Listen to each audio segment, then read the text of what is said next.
جاك كان زمان عنده شاكوش مميز. الشاكوش ده كان يقدر يغير أي حاجة، يحول الحجر العادي لذهب، وكمان كان يقدر يحول موتوسيكل لبورش. وكل ده حصل امبارح. جاك كان مجرد ميكانيكي عادي. في يوم من الأيام جاك فجأة رمى الشاكوش في البحيرة. دوامة ظهرت مرة واحدة على سطح المية.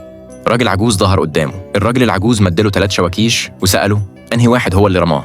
جاك رد بأمانة وقال إنه أبسط واحد. اتأثر الراجل العجوز بصدقه، وادى للشاكوش قوة خاصة، وقال له إنه يقدر يطور أي حاجة. جاك افتكر إنه بيهزر، بس أول ما لمح حجر على الأرض رفع الشاكوش وخبطه جامد. في لحظة الحجر اتقلب لسبايك ذهب. جاك جري فوراً على محل الصايغ. الراجل فحص السبيكة واداله نص مليون كاش في ساعتها. جاك خد الفلوس ومشي. كان ماشي تايه ومش مصدق، وبيسأل نفسه إذا كان بيحلم ولا لأ. جاك عمره ما كان يتخيل إنه ياخد نص مليون بالسهولة دي. قدام محل الصايغ قابل حبيبته السابقة، هي وشاب غني كانوا بيهزقوه علشان فقير. بعد ما مشيوا جاك وهو متعصب رفع الشاكوش وكسر الموتوسيكل. في نفس اللحظة الموتوسيكل اتحول لبورش حمراء لامعة. حبيبته السابقة والشاب الغني ما صدقوش عينيهم. جاك قال لهم إنه لسه شاري العربية. حبيبته السابقة ما قدرتش تعمل حاجة غير إنها تبص له وهو ماشي منتصر. لما رجع البيت الشاب الغني قرب من جاك علشان يعرض عليه صفقة.